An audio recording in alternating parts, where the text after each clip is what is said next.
అదేదో దండయాత్రకు ముందు రిహార్సల్స్ చేస్తున్నట్టు, జగన్ జస్ట్ నువ్వు అలా ముందుండు చాలు, మిగతా పని మేము చూసుకుంటామని చెప్పడానికే వచ్చినట్టు, తూర్పు ఎటో తీర్పు అటే అంటారు కదా, ఇదిగో 3 ఏళ్ల ముందే చెబుతున్నాం, ఇదే మేం ఇవ్వబోయే తీర్పు అని సూచన చేస్తున్నట్టు, ఊగిసలాటలో ఉన్న వారికి కూలే గోడ కిందే ఉంటారో బయటకు వచ్చేలా కవాతు చేస్తారో తేల్చుకోండి చాటింపు వేస్తున్నట్టు గోదావరిలో కూడా స్పష్టమైన సంకేతాలు ఇస్తున్నారు. ఇక్కడ 3వ పార్టీ ఉంది అనుకుంటున్నారేమో, మా గొంతు మరోలా ఉంటుంది అనుకుంటున్నారేమో, మాది మీలాంటి ఘోషే, మీరు మేం కాదు మన అందరిది ఒకటే ఘోష అని దేవరపల్లి సాక్షిగా జనం మిగిలిన జిల్లాలకు స్పష్టత ఇచ్చేశారు. అబ్బే అదంతా జూమ్ కెమెరా ఫోజుల్లో తీసిన 100 మంది జనం బొమ్మే అంటారేమో, డ్రోన్ ఎగరేసి మరీ చూపిస్తున్నాం చూడండి, ఇది నిజంగానే దండయాత్రకు సన్నద్ధతే అని చెప్పినట్టు, పర్యటన అంటే అరాచకం అని ప్రచారం చేస్తున్నారు కదా, ఇదిగో క్రమశిక్షణతో మేం ఇస్తున్న కవాతు సంకేతం అన్నట్టు. ఇక్కడ 2 పార్టీలు కలిసినంత మాత్రాన ఆ ఇద్దరు నాయకుల ఆలోచనే ఇక్కడి ప్రజల ఆలోచన అనుకుంటున్నారేమో, అలా ఉండదు ఈసారి అని ప్రకటిస్తున్నట్టు.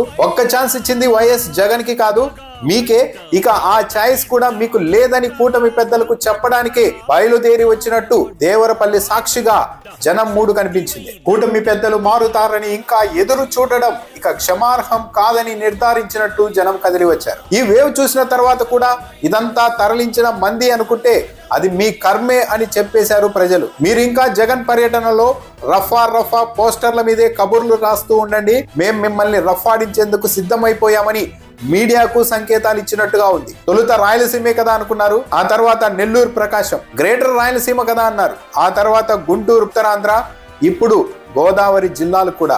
ఇక అక్కడికి మాత్రమే జగన్ పరిమితం అనడానికి ఏమీ లేదు. మీరు చూస్తున్నారు land slide approval, universal appeal, pan regional acceptancy. Godavari జిల్లా ప్రజలు కూడా కూటమికి 7వ నెంబర్ హెచ్చరిక ఎగరేశారు. కూటమికి అతి సమీపంగా తుఫాన్ వచ్చేసిందని.